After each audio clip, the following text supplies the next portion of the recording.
નીચેના નિવેદનો અને નિષ્કર્ષો પરથી યોગ્ય વિકલ્પ પસંદ કરો. તો અહીંયા આપણને નિવેદનો આપેલા છે, એના ઉપરથી આપણે વેન આકૃતિ બનાવશું અને વેન આકૃતિ ઉપરથી આપણે જે કન્ક્લુઝન આપેલા છે એને આપણે સાચા છે કે ખોટા છે ચેક કરવાના છે. બરાબર.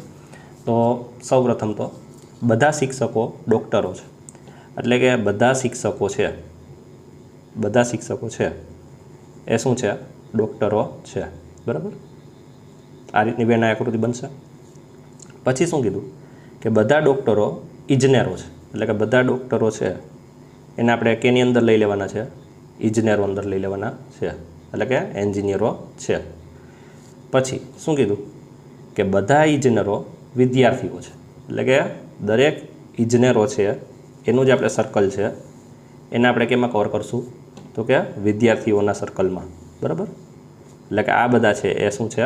વિદ્યાર્થીઓ છે. હવે આપણને અહીંયા જે પ્રશ્ન પૂછેલા છે એ આપણે અહીંયા ચેક કરતા જઈએ.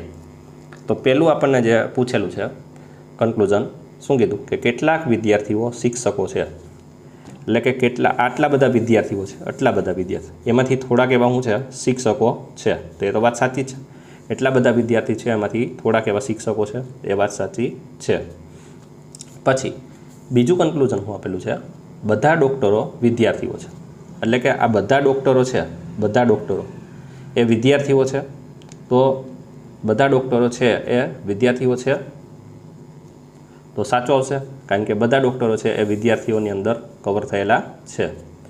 નેક્સ્ટ, બધા ડૉક્ટરો શિક્ષકો છે, એટલે કે આ બધાય ડૉક્ટર છે, બધાય ડૉક્ટર એ શિક્ષકો જ છે.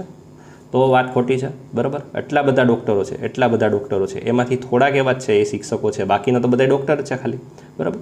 તો બધા ડૉક્ટરો શિક્ષકો છે એ વાત કેવી થશે? અહીંયા ખોટી થશે. પછી શું કીધું અહીંયા? કેટલાક ઇજનેરો શિક્ષકો છે, કેટલાક ઇજનેરો છે, આટલા બધા ઇજનેરો છે, એમાંથી થોડાક એવા શિક્ષકો છે. તો આ વાત સાચી છે. બરાબર. તો અહીંયા આપણે જોવા જઈએ તો પહેલું, બીજું અને ચોથું કન્ક્લુઝન સાચું છે, જ્યારે ત્રીજું કન્ક્લુઝન છે એ કેવું છે? ખોટું છે. ક્લિયર?